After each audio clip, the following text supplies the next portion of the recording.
Je suis chrétienne, oui, je suis un être spirituel, je l'affirme, je le confirme, mais ça ne veut pas dire pour autant que je ne suis pas faite de chair et de sang. Ça ne veut pas dire que j'ai pas de sentiments, que j'ai pas d'émotions. Ça ne veut pas dire que si je me retrouve dans quatre murs avec un garçon, il n'y a pas de très fortes chances que je puisse faire ce qu'il ne faut pas que je fasse.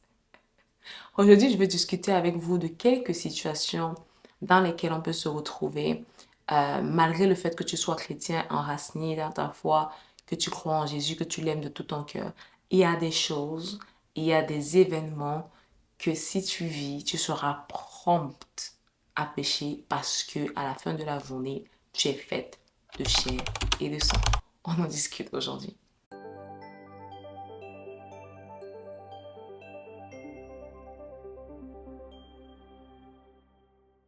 Alors bonjour à tous, bienvenue à votre émission chrétienne Vie pour Christ. Mon nom est Alicia Vicout et j'espère que vous allez bien. Bienvenue à votre émission. Je crois que j'ai dit ça, hein? Vivez pour Christ.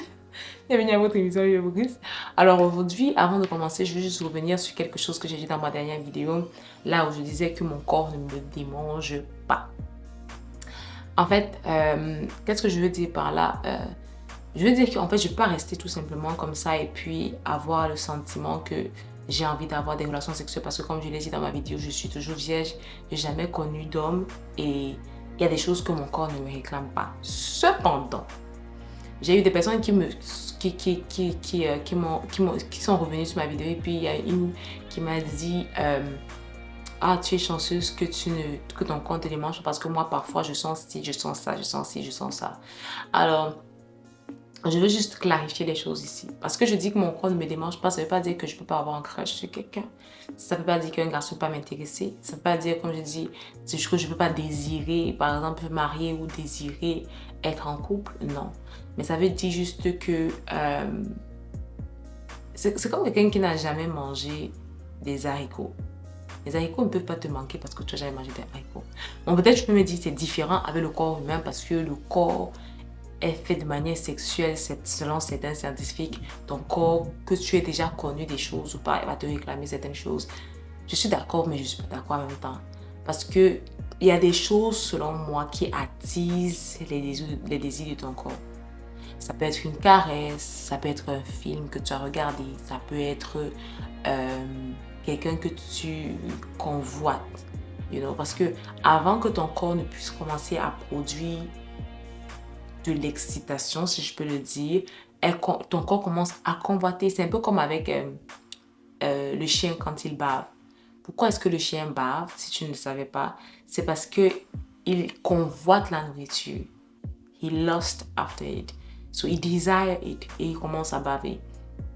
Et la raison pour laquelle je disais que mon corps ne me démange pas, c'est parce que j'évite moi aussi de me retrouver dans les situations où je convoite quelque chose. C'est pourquoi je fais attention à ce que je regarde comme film.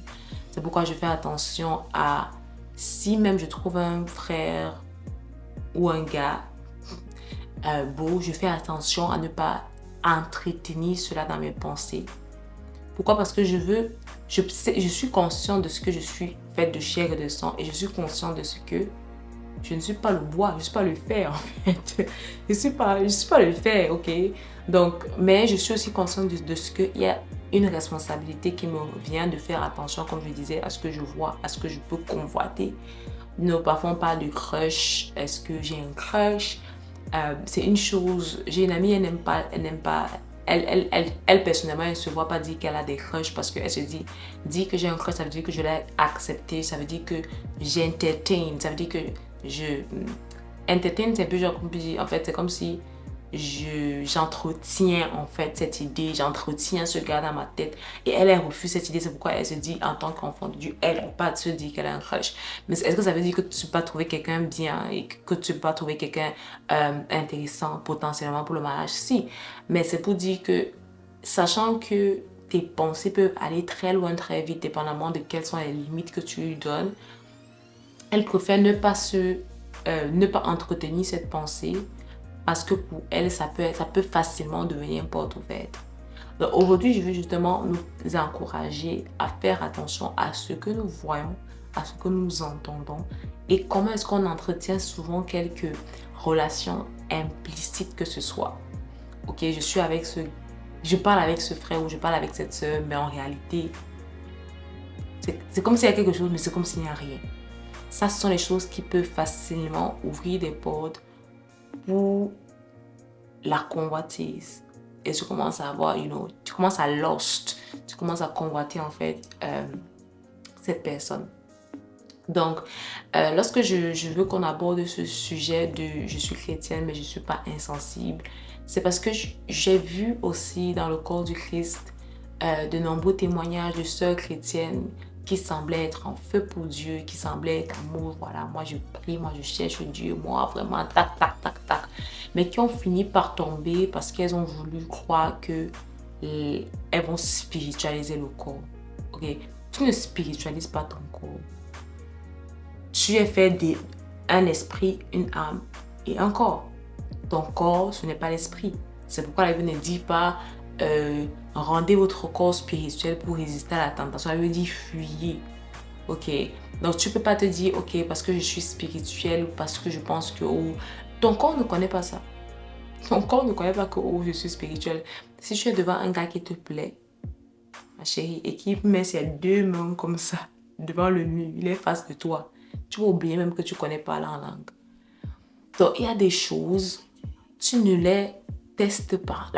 On dit souvent, tu ne testes pas le diable, tu ne l'essayes pas, tu ne lui donnes pas l'occasion de te rappeler que tu as le corps, que tu es fait de corps, de chair. Ok? Donc, oui, je peux dire que mon corps ne me démange, mais ça ne veut pas dire que ça me permet de manger. Ça peut.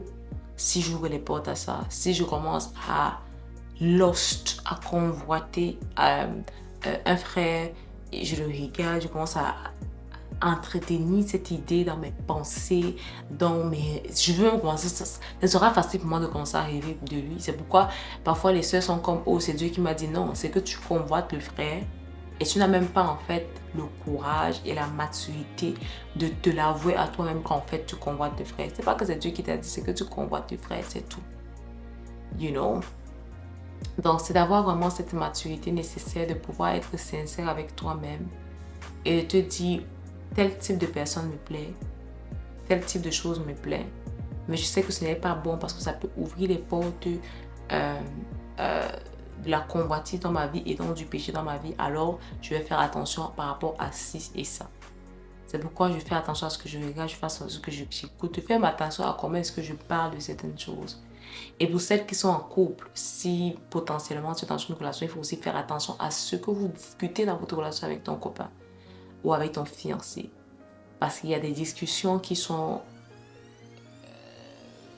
hot, ok? Qui sont chaudes. Il y a des discussions qui peuvent facilement en fait réveiller le lion qui dort, ok? Donc, parfois, on ne peut pas tout spiritualiser. Tu ne peux pas te dire, ok, je vais rester avec ce frère, on va prier toute la nuit à la maison, nous deux. Alors, vous risquez de finir de prier. Et après une dure prière en langue, ton corps commence à parler. Puis je te rends compte que, en fait, mon corps fonctionne, ok? Donc, faites vraiment attention. Ne tentez pas le diable, ne donnez pas la peur au diable, ne donnez pas une occasion en fait, une occasion de tout simplement vous faire tomber. Tu peux te dire, ah, ça fait plusieurs fois que je vois ce frère à huis clos, dans deux, rien ne s'est jamais passé. Et puis, un jour, que je n'avais pas pensé, que je n'avais pas prévu, quelque chose finit par se passer. Donc, c'est toujours mieux de garder des distances de sécurité.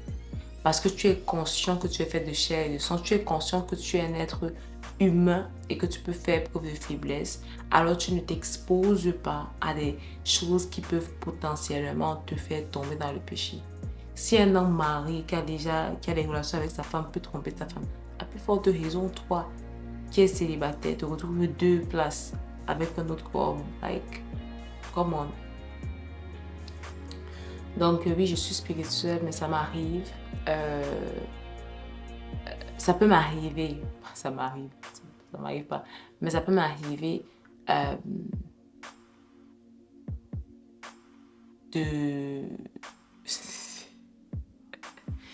peut m'arriver de trouver quelqu'un beau, de trouver quelqu'un intéressant. Mais comme je dis, je fais attention à à comment est-ce que j'entretiens ces pensées.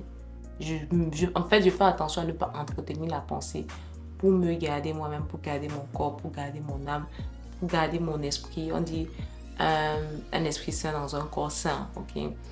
Donc, j'espère que ça va aider une soeur qui pourrait, ou un frère qui pourrait se dire comment garder son corps pur.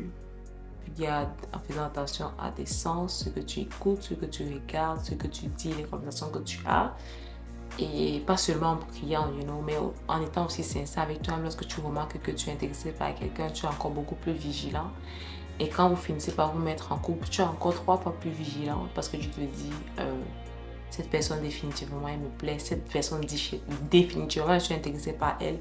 Alors je ne peux pas faire comme si ce n'était pas le cas et tout simplement penser que je voyais ma cousine du village. Non, peut-être le mot village, c'est pas le mot approprié, mais c'est comme si je voyais ma cousine, quoi. C'est pas ma cousine que je peux voir, c'est un frère qui potentiellement m'intéresse, alors que je sois sage, que je fasse preuve de sagesse quant aux boundaries, c'est-à-dire aux limites que je nous impose ou que nous nous imposons dans la relation afin de continuer à avoir une relation sainte devant Dieu et devant les hommes. Donc, j'espère que cela vous a aidé, que cela va vous aider. Et voilà quoi. On se retrouve la semaine prochaine pour une nouvelle vidéo. Et non, quelle semaine prochaine? On se retrouve ce week-end pour une autre vidéo. Guys, I'm tired, so que Dieu vous bénisse abondamment.